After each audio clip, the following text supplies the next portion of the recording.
Cinema shooting జరుగుతున్నప్పుడు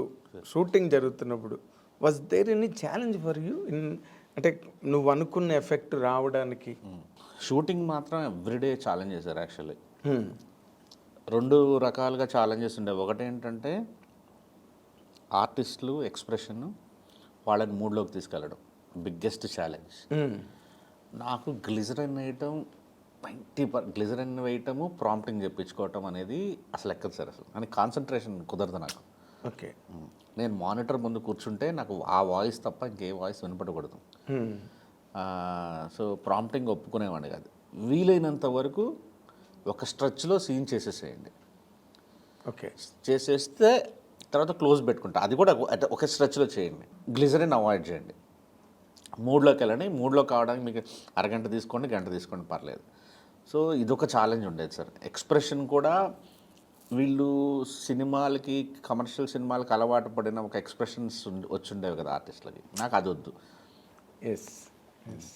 so నాకు చాలా సహజంగా ఉంటూనే ఆ క్రై కూడా వాళ్ళు ఏడిస్తే జనం ఏడవాలి, వాళ్ళు నవ్వితే చాలా క్యూట్ అనిపించాలి. ఈ కైండ్ ఆఫ్ దీంట్లో వర్క్ చేసుకున్నాను. ఇది కాకుండా మూడ్ ఆఫ్ ద లైట్ సినిమాటోగ్రఫీలో అంబియన్స్ సెట్ చేయటం ఇదొక టఫెస్ట్ పార్ట్ అయ్యేది సార్ సినిమాలో. ఏంటంటే నాకు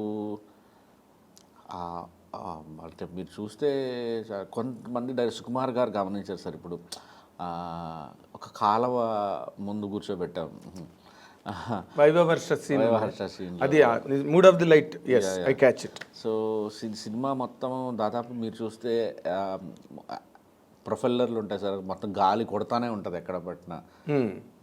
ఎండ ఎక్కడా కనిపించదు, ఎక్కడో 2-3 షాట్లలో తప్ప. ఇవన్నీ ఏంటంటే ఒక చిన్న బాధాకరం విషాదాంతమైన సినిమాలో చిన్న హింట్ వెళ్తానే ఉంటుంది సార్. సెకండ్ హాఫ్లో మీకు స్టార్ట్ అయిన దగ్గర నుంచి ఏదో జరగబోతుంది. లైట్లో కానీ బ్రీజ్లో కానీ రిచ్ విజువల్స్ అసలు ఉండొద్దు సినిమాలో, ఎక్సెప్ట్ ఆ రిబబ్బాబతోనే ఆ సాంగ్లో తప్ప. అది కూడా బాలు మహేంద్ర గారి రాజరాజ చోళ అన్న ఇన్స్పిరేషన్తో అదొక్కటి తప్ప మిగతా అంతా ఆ మూడ్లోనే వెళ్ళినాం సార్ సినిమా. ఆ రెండు విపరీతమైన ఇది ఉండేది. ఎస్పెషల్లీ ఆర్టిస్టులు పెర్ఫార్మెన్స్ దగ్గరికి వచ్చేటప్పటికి మాత్రం ఆనంద్, వైష్ణవిని మాత్రం వాళ్ళని ఇన్స్పైర్ చేయటము, వాళ్ళని ఆ బాధలోకి తీసుకెళ్ళటము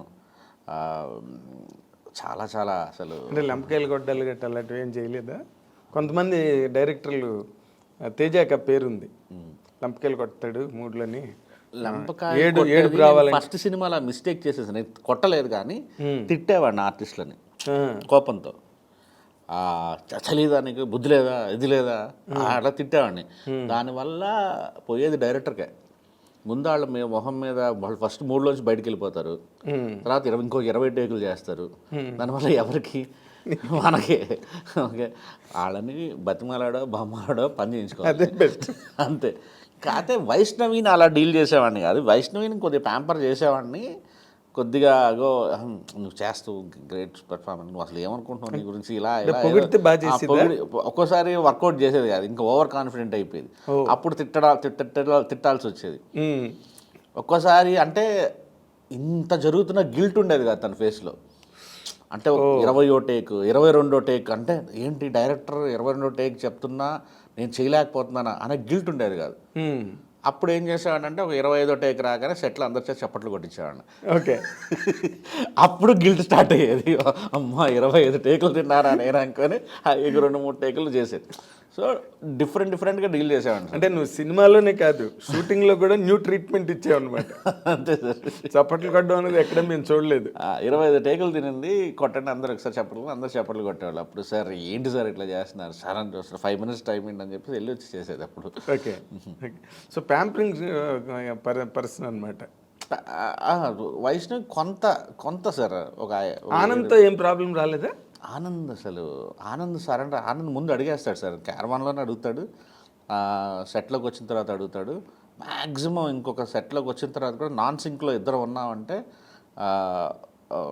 ఫీడింగ్ అడుగుతాను, అసలు ఏం జరిగింది, వీడు ఎందుకు ఇట్లా బిహేవ్ చేయాలి చెప్పండి.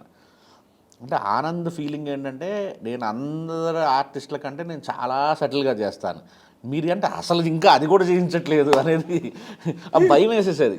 తను మానిటర్కి వచ్చి చూసుకోడు, మామూలు ఆర్టిస్ట్ చాలా మంది ఈ జనరేషన్ ఆర్టిస్టులు అంటే టప్ అని పరిగెత్తుకొచ్చేస్తారు మానిటర్ దగ్గరికి. వైష్ణవి అసలు కట్ అని చెప్పగానే పరిగెత్తుకొచ్చేస్తుంది.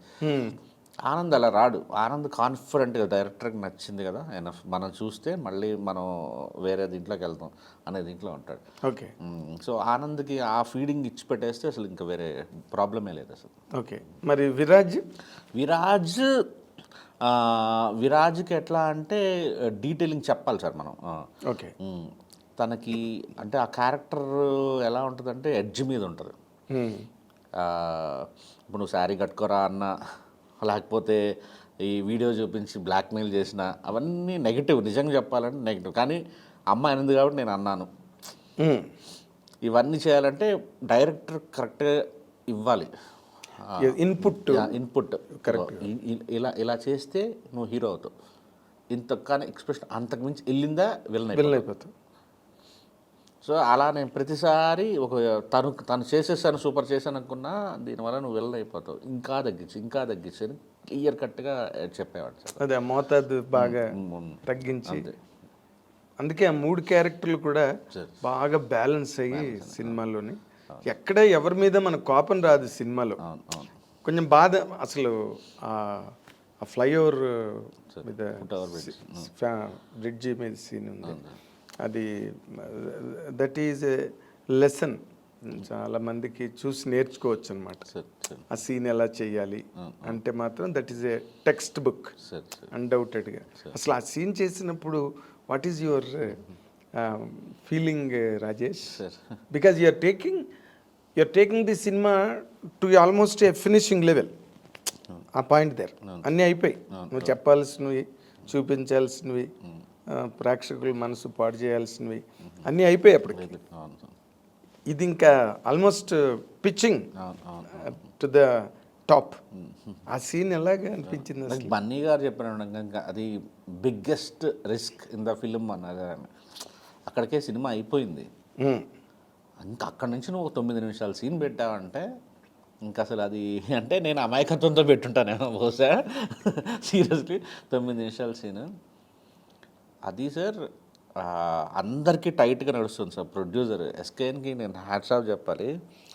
చాలా టైట్గా నడుస్తున్న టైం అది. అప్పటికే నేను వర్కింగ్ డేస్ పెంచేశాను.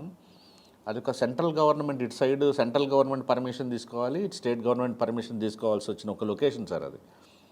సో మా ప్రొడ్యూసర్ ఒకటే రిక్వెస్ట్, రాజా ఏదో ఒకటి చేసి ముగించి ఈరోజు షూటింగ్, ఇదొక్కటి రిక్వెస్ట్. నువ్వు అడిగింది 3 అవర్సే కానీ నీకు 6 అవర్స్ ఇస్తున్నా, నువ్వు ముగించి కానీ మిగిల్చుకో, ఎందుకంటే పర్మిషన్ రాదు ఇంకా అన్నాడు. నాకు 3 అవర్స్ అసలు లైటింగ్ కూడా రావట్లేదు నాకు అసలు. ఒక షాట్ మధ్య 40 నిమిషాలు లైటింగ్ చేంజ్ పడుతుంది. ఆనందనేమో అక్కడ పడుకోబెట్టాను, నిద్రపోయాడు. ఈ అమ్మాయి మీద ఎక్స్ప్రెషన్ పలకట్లేదు. 4 గంటల తర్వాత ఇంకా మొత్తం సీన్ అంతా అలానే పెండింగ్ ఉంది. ఎవరి మీద ఫ్రస్ట్రేషన్ చూపించాలో అర్థం కావట్లేదు. 2 గంటలు సీన్ తీయాలి నేను. ఇంకా అందరిని తిడుతున్నాను, కెమెరామెన్ తిడుతున్నాను, వైష్ణవికి రావట్లేదా అంటున్నాను, ఎదురు చేస్తున్నాను. తర్వాత ప్యాకప్ చెప్పేశాను సార్, పోయింది సీన్. ఇంకా దీన్ని ఏమి చేయలేము మనం. ఇంటికి వెళ్ళిపోయాను. లోపల నుంచి బాధ, లోపల నుంచి అంటే డబ్బులు పోయాయి, సీన్ రాలేదు.